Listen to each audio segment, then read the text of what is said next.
కానీ దొంగ వాడు కూడా అప్పుడు చాలా యాక్టివ్ ఉంటున్నారు. సో మేము కొంచెం అలర్ట్గా చూడాలి. ఇంటి లోపల ఎక్కువ డబ్బులు కానీ క్యాష్ జ్యువెలరీ పెట్టకండి. బ్యాంక్స్లో లాకర్ ఉంటుంది, బ్యాంక్లో లాకర్ ఉంది తెలుసా?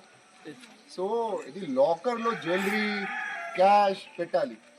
చాలామంది ఇప్పుడు ఇంటి లోపల ఎక్కువ క్యాష్ ఎక్కువ జ్యువెలరీ పెడుతున్నారు. అట్లా చేయకండి.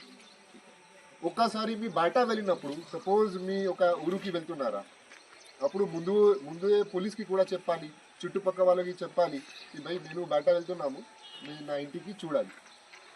వాళ్ళు కూడా దృష్టి పెడతారు.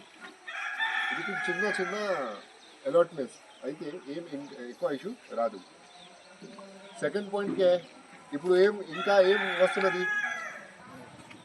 గణేష్ తర్వాత దుర్గామాత తర్వాత ఎలక్షన్స్. గణేష్ కానీ దుర్గా కానీ పీస్ఫుల్ గా నడుస్తుంది. కొన్ని పర్సన్స్ కొన్ని గ్రూప్స్ ఇక్కడ న్యూసెన్స్ రైట్స్ చేస్తున్నారా కదా, కడితే హర్ బార్.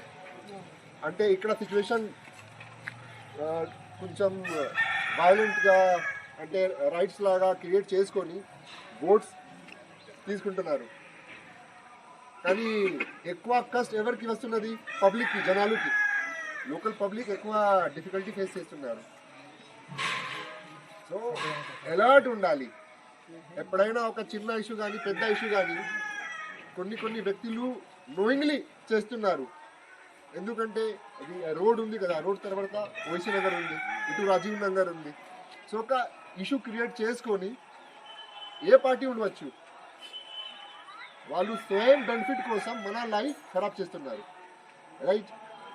సో అట్లాంటి ఏదైనా ఇష్యూ వచ్చినప్పుడు తొందరగా పోలీస్కి చెప్పాలి.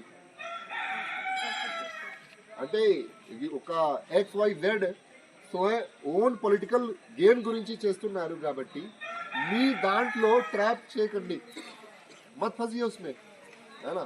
మీ కుటుంబంకి మీ ఏరియాకి బెనిఫిట్ చూడాలి. ठीक है? और ये साइबर क्राइम